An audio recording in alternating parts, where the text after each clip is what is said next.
Bonjour à tous, Nicolas de la chaîne Philosophique, j'espère que vous portez bien. Aujourd'hui, je vais, comme prévu, traiter d'un philosophe donc, du 17-18e siècle néerlandais, donc Georges Berkeley. Alors, il est évêque anglican, d'origine irlandaise, philosophe, immatérialiste, idéaliste, empiriste, ou idéalisme subjectif ou empirique. Je reviendrai sur cette notion un peu plus tard. Il est né à Kilkenny dans le comté du même nom, donc en Irlande. Il étudie au Trinity College de Dublin. Donc pendant ses études, il lit Locke, Thomas Hobbes, celui avec le Léviathan, Malebranche, Descartes, Bayle, Newton et bien d'autres.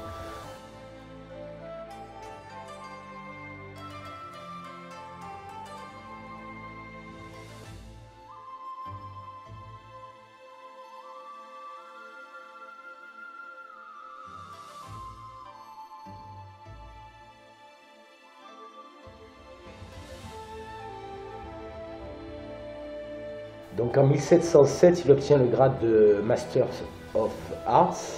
En 1709, il est ordonné diacre. Il commence à rédiger en 1710 la première partie du principe de la connaissance humaine. Donc il passe pour un fou, un illuminé, un original dans le Grand Londres. Il est... tout à l'heure je parlais d'idéalisme subjectif, donc c'est une doctrine métaphysique. J'ai déjà parlé de la métaphysique, c'est ce qui dépasse la physique pour faire court. Donc doctrine métaphysique moniste selon laquelle seuls existent les esprits et les contenus mentaux. L'immatérialisme, quant à lui, nie l'existence de la matière, donc s'oppose au matérialisme, on pourrait dire même à l'atomisme, donc ces courants de pensée comme Épicure, Lucrèce et bien d'autres.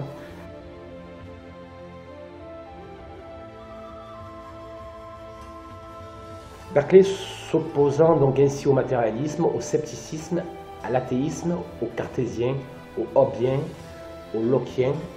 Il est fervent défenseur donc, de cet immatérialisme, résumé dans la célèbre formule esse est percipi aut percipere, donc qui veut dire être, c'est être perçu ou percevoir. Être, c'est être perçu ou percevoir. Donc il y a une forme ontologique. Alors la théorie de Berkeley montre que les individus peuvent seulement connaître les sensations et les idées des objets, dont les abstractions comme la matière ou les entités générales. J'en ai parlé juste un peu avant concernant le matérialisme. Donc il se situe dans un monisme. Il considère qu'il y a une immatérialité de l'âme et de toutes les perceptions qu'on peut en faire.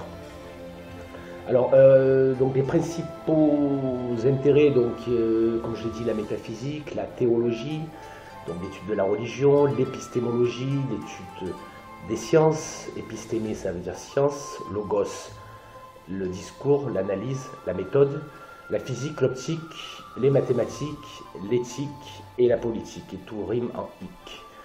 Il a été influencé donc par Plotin, donc qui a écrit les Énéades.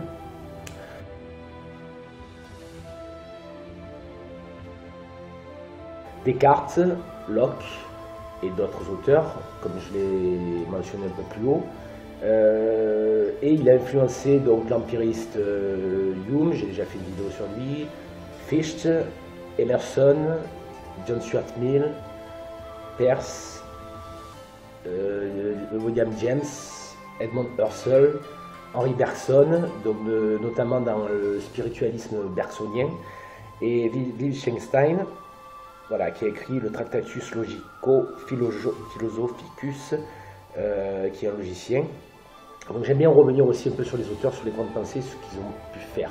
C'est bien de faire des associations d'idées, de mettre en relation tout ça. C'est aussi ça la philosophie. Voilà, c'est comme ça aussi qu'on retient mieux pour ma part.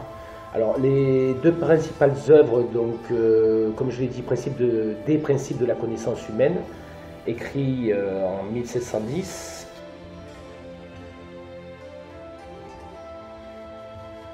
Il n'a pas terminé.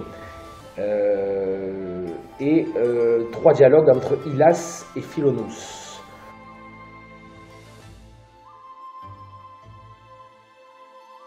donc en 1713. Je vais parler donc assez rapidement des trois dialogues. Donc dedans, il entreprend de convaincre des intellectuels londoniens que loin d'être extravagantes et folles, les thèses immatérialistes sont valides et conformes au sens commun. Donc là, c'est parce que ces idées étaient mal perçues concernant l'immatérialisme, donc il cherche à convaincre ses détracteurs. Donc ces dialogues voient s'affronter deux personnages, Hylas, défenseur de la doctrine matérialiste, et contraire à celle de Berkeley, et Philonous, pour qui seuls existent les esprits et les idées. En 3 entretiens, Philonous, donc dit Berkeley, va convaincre Hylas du bien fondé de ses thèses philosophiques. Donc là, on voit bien qu'il essaie de convaincre à travers ces trois dialogues entre Hylas et Philonous. En ce qui concerne le principe de la connaissance humaine, donc il introduit ce traité, donc c'est intéressant. On voit vraiment qu'il tape de suite dans le matérialisme, le scepticisme, l'athéisme et le rationalisme.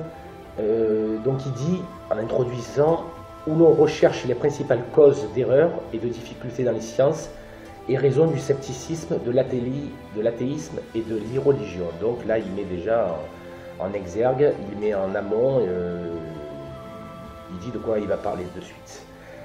Donc c'est une œuvre assez facile à lire quand même. Hein.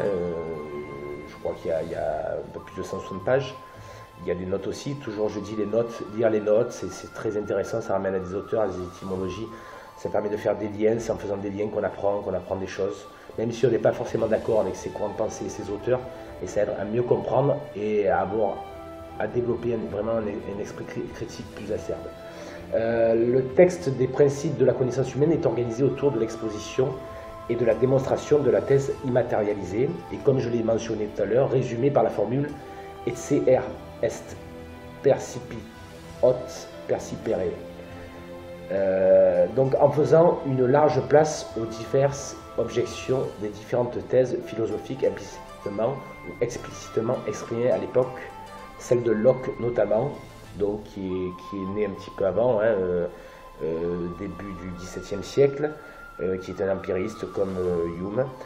Donc c'est vrai que George Berkeley, il a beaucoup critiqué, il se situe, c'est un petit peu ambigu parce qu'il est à la fois dans un immatérialisme, il se situe dans un empirisme, il y a des notions d'idéalisme subjectif ou d'idéalisme empirique. Donc empirique, comme je l'ai dit, c'est tout ce qui est expérience, donc contraire au rationalisme, à l'innéisme, donc ce qui est inné. Donc à la fois il est dans cette dynamique, ce paradigme empirique de l'expérience. Voilà. Berkeley, principe de la connaissance humaine. Voilà. À lire. C'est vraiment à lire. C'est toujours intéressant de lire différentes œuvres. La 4e de couverture. Voilà. Et donc je vous remercie pour votre écoute. Je vous souhaite un bon week-end ou de bonnes vacances pour ceux ou celles qui partent, du moins pas très loin. Vous pouvez vous abonner à la chaîne, mettre donc en bas à droite, regarder d'autres vidéos donc sur David Hume, sur d'autres philosophes, sur les stoïciens, voilà. Vous pouvez vous abonner, mettre des commentaires et partager. Voilà, je vous remercie et je vous souhaite une bonne fin de journée et à très bientôt sur la chaîne philosophique. Merci, au revoir.